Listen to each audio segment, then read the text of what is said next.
Now I am become death, the destroyer of worlds. Brian Crockett. Rob, these would all get laughed at mid-pitch at Warner Brothers Legendary. Just sing already. All right, so Biolante's done. All right, look, do you guys want to hear the Destroyer ones? Let me see how many I got here. I got one. I got 4 Destroyer ones, and then I have the crazy bullshit section, which is in and of itself something amazing. Ivan Ringo, yeah, does Rob actually read this shit? Well, Ivan, I made a video telling people to make their pitch and stuff like that. And so I do read them. You know, I read them. Unfortunately. Now, some of these I didn't read coming in. Some of them I did.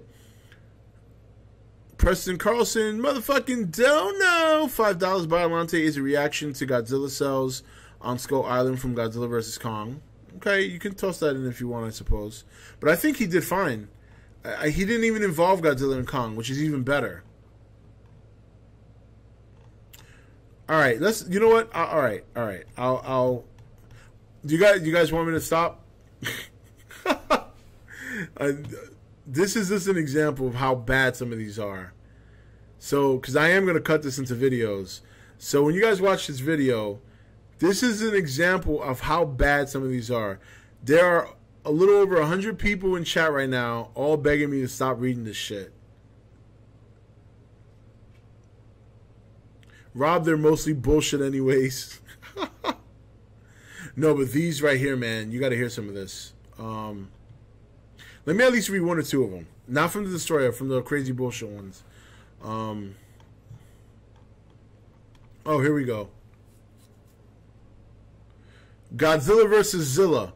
Japan had their fun, now we have ours. On top of righting a wrong. It could be a quick scene just like in Final Wars, or if you want a decent 6-minute fight scene, it could be Godzilla versus 2 or 3 Zillas.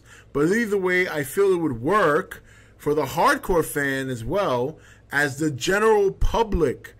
A lot of the general public, at least from my experience, know about Godzilla 98, and of course we all do. So why not take a few minutes to show off a little bit of Godzilla's power to be dispatching the pretender to the throne? Most fans would understand the fourth wall breaking reasoning behind it, and for the ones who don't, it would just be another monster fight leading up to the final battle, where that being King of the Monsters or in Godzilla vs. Kong. Agree or disagree? Good sir? No. Horrible. And it's not original. It's been done already. Horrible. Horrible. These are all horrible. All right, I want to read. This is one of my favorites. I have 2 more that are my favorites, but I'm going to read this one first. So this one's Gigan. Okay? Gigan could be a cybernetically revived Muto. Reasons. Mutos and Gigan have similar features. Red glowing eyes, shrieking roar, massive scythe claws, and a beak for a mouth. They could be experimenting on cybernetic robotics technology and using the Mutos as a canvas and using their EMP emitter as a sufficient source of power. It's fantastic. EMP, which as far as I know, now I'm not a scientist, okay? I could be wrong. But last I checked, EMP knocks out power sources. It doesn't generate power. I mean, it doesn't get any better than that. Now this next one, no, look. Now this next one, you guys are going to love this. This one is good. I'm dying to see people's reaction to this one. Where is it? Where is it? Where is it? Where is it? Nope, not that one. Not that one. Not that one. Okay, here we go. Okay. This comes from Alex Put. This Alex used to be in the Nation Facebook page. Hasn't been around a long time. Motherfucking don't know. Jacob Hoffer. The people who wrote these probably have ligma. Okay, listen to this, guys. This is completely not kaiju related. Alex is making his case for why King of the Monsters will generate less money than Godzilla 2014. Here we go. Godzilla 2014 was a long-awaited journey for many fans of the series to see the King return to the screen, and the marketing provided for the film insisted many moviegoers to see the film with it. Its well-constructed trailers and teasers toward the monsters and their designs causing a huge rush to see the film opening weekend. While the film grossed over $500 million at the end of its run and its sequel along the way, I believe that the upcoming sequel, Godzilla King of the Monsters, will make less money than its predecessor. First off, the first official trailer isn't making nearly as much buzz as the 2014 one.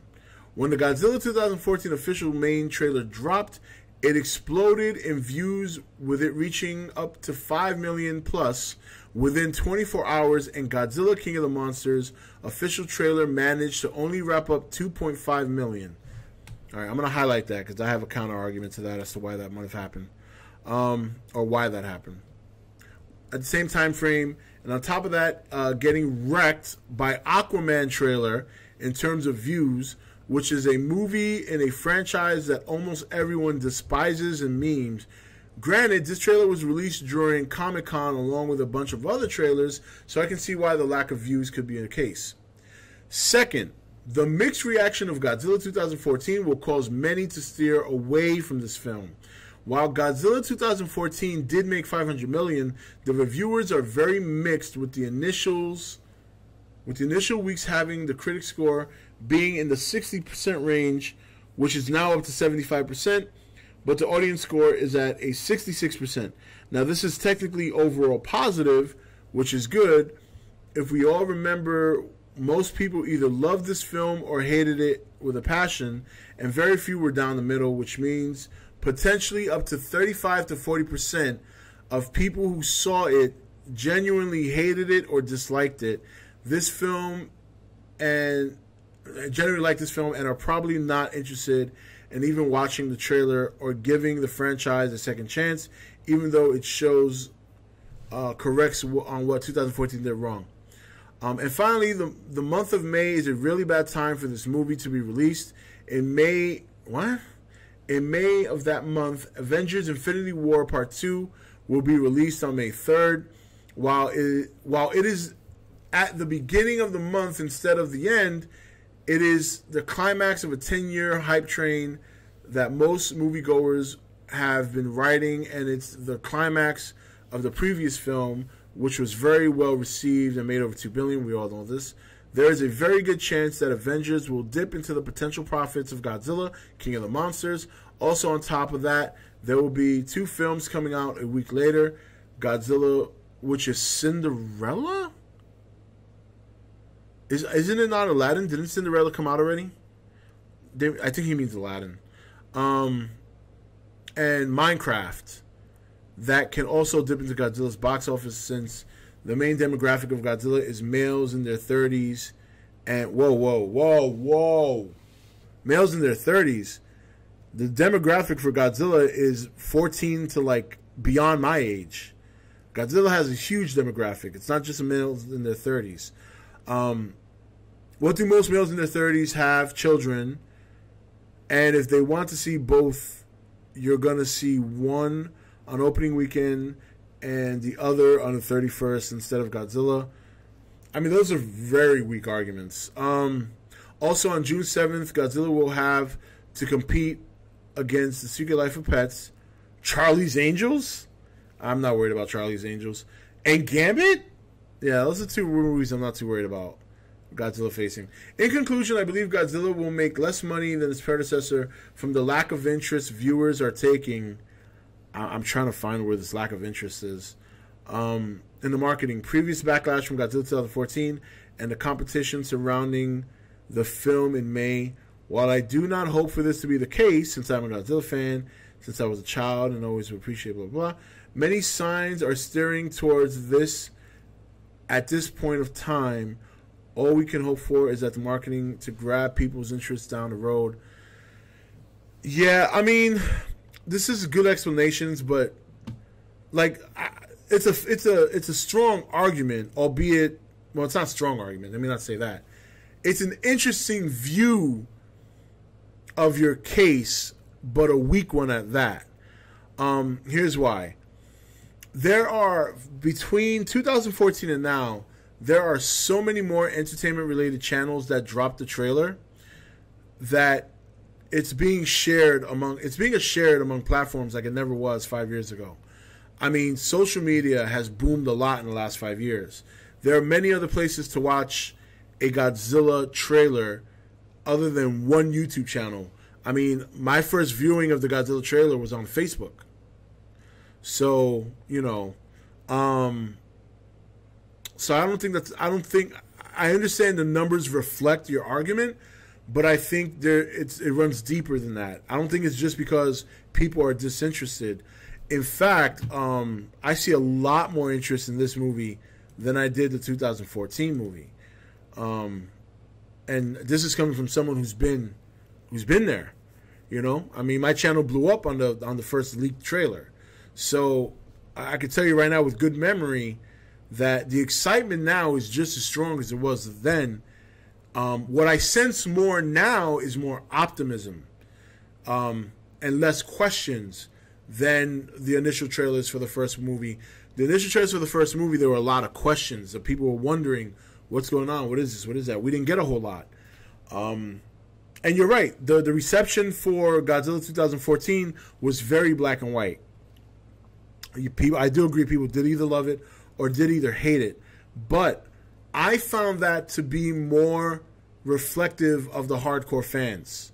The general audience generally liked the movie. And because hardcore fans seem to be more confident in what Mike Dougherty's doing now, you have a new invigorated fan base on top of bringing back the fans you created from the first movie. So I think that's a lot more evident than you're giving credit for here. Either that or you're under a rock somewhere. Yeah, I would pay attention. Now, in terms of all these numbers you're spewing, like 35 to 40% over here, potentially up to 35 to 40% of people who saw it genuinely hated it. Where did you get these numbers? Like, did you just make that up? Is that a guesstimate? Do you have any sources to back up this 35 to 40% claim? So, I mean, yeah. I mean, there's always a chance it could make less money. I'm not saying that you're necessarily wrong. I just don't think you're overall right. I mean, the buzz from this movie has been insane since it came out.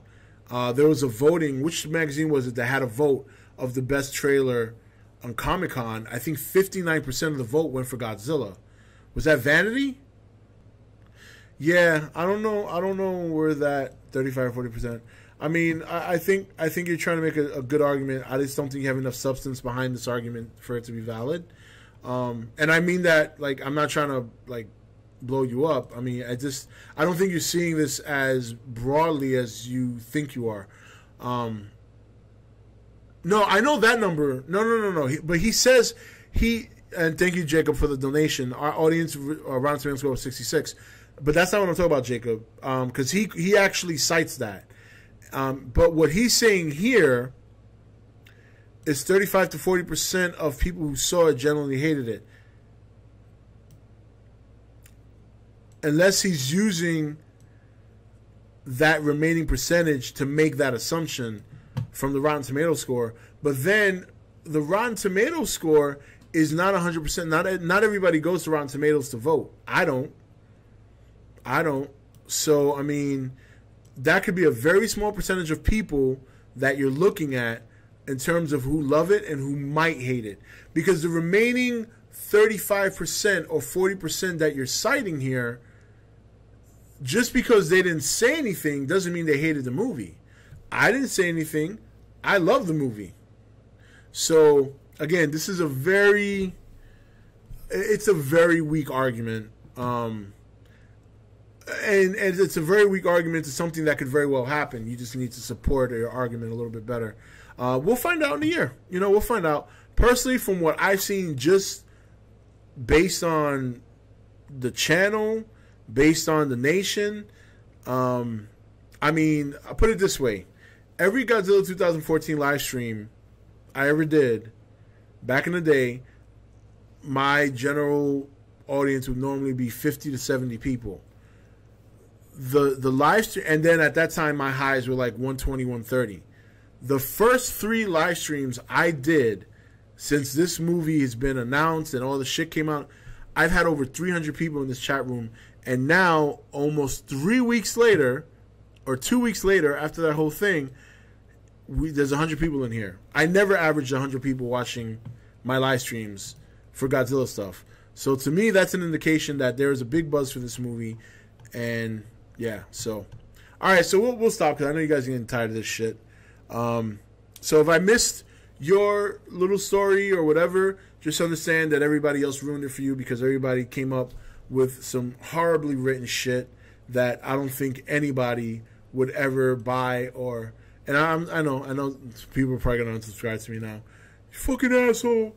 You know. But no, most of that stuff written there was garbage. Nobody gave any good reasons.